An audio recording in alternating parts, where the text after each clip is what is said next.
विद्यालय ऐन शिक्षा ऐनको लागि चाहिँ शिक्षकहरूले चाहिँ धेरैवटा काठमाडौँ लगायत धेरैवटा सहरहरूमा चाहिँ आफ्नो आन्दोलन प्रदर्शन गरिरहेका छन् अहिलेको समयमा। र यही समयमा चाहिँ स्टुडेन्टहरूको मनमा चाहिँ के चलिरहेको छ भने चाहिँ हाम्रो पेपर चेकिङ चाहिँ सुरु भइसक्यो कि भइसकेको छैन भन्ने कुरा चाहिँ तपाईँहरू सबैको एउटा स्टुडेन्टको मनमा लागिरहेको छ। र अहिलेको समयमा चाहिँ के भइरहेको छ भनेपछि पेपरहरू चाहिँ अब सङ्कलन परीक्षा सेन्टरहरूबाट सङ्कलन भइसके तापनि अहिले चाहिँ चेकिङ हुन सुरु भएको छैन। किनभनेपछि जुन अहिले आन्दोलन चलिरहेको छ शिक्षाको त्यसमा लिएर शिक्षा ऐनको लागि त्यो चाहिँ जबसम्म माग पुरा हुँदैन, माग पुरा नभइन्जेलसम्म चाहिँ हामी कुनै पनि इक्जामको पेपर चेक नगर्ने भन्ने कुरा अहिले बाहिर आइरहेको छ। त्यसैले गर्दा पनि अहिले शिक्षकहरू चाहिँ सबै आफ्नो प्रदर्शनमा जुटिरहेका छन्। त्यसैले गर्दा पनि अहिले पेपर चेकिङ परीक्षा केन्द्रदेखि सङ्कलन भए तापनि पेपर चेकिङको काम सुरु भएको छैन। र राष्ट्रिय परीक्षा बोर्डले चाहिँ एनइबीले चाहिँ के भनेको थियो भने चाहिँ हामीले 3 महिनाभित्रमै हामीले चाहिँ एससीको रिजल्ट पब्लिक गर्छौँ भनेर चाहिँ धेरै अगाडि भनेको थियो। यसको बारेमा मैले धेरै अगाडि कुरा पनि गरेको थिएँ। र अहिलेको अवस्था हेर्दा चाहिँ अब 3 महिनाभित्रैमा चाहिँ पेपर चेकिङ भइसकेर रिजल्ट आउँछ भन्न सकिँदैन। किनभनेपछि अब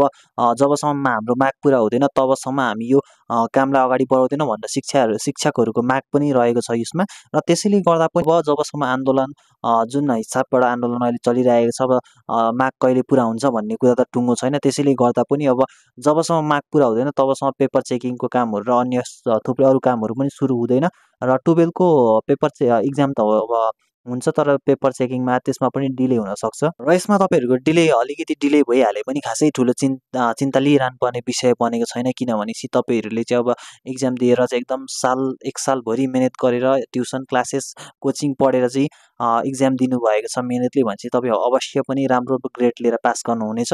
र अहिलेको समय भनेको चाहिँ एकदम चिलमा रहने हो, एकदम रमाइलो गर्ने, हाँस्ने खेल्ने कुद्ने रमाइलो गर्ने टाइम हो यो भनेको। त्यसैले पनि अब तपाईँले चाहिँ आफ्नो मानसिकता बनाउँदै गर्नुहोस् कि 11-12मा के पढ्ने, कसरी पढ्ने, अब कसरी अगाडि बढ्ने भन्ने कुरातिर चाहिँ अलिकति फोकस गर्नुहोस्। वा न कि यो अब इक्जामको हाम्रो पेपर चेकिङ कहिले हुन्छ, कहिले रिजल्ट आउँछ भन्ने कुरामा खासै धेरै अहिले ध्यान दिइरहनु पर्ने अब खासै अहिले आवश्यकता देख्दिनँ। किनभनेपछि अब 3 महिनाभित्रमा त केही न केही गरेर अब मार्क्ससाक अलिक छिटै पुरा भइहाल्यो भने त पेपर चेकिङको छिटै काम सुरु हुन्छ। त्यस पछाडि त रिजल्ट त पब्लिक भइहाल्छ। र पेपर चेकिङको काम सुरु भइसकेपछि हामी यसको बारेमा एउटा डिटेल भिडियो बनाउने छौँ।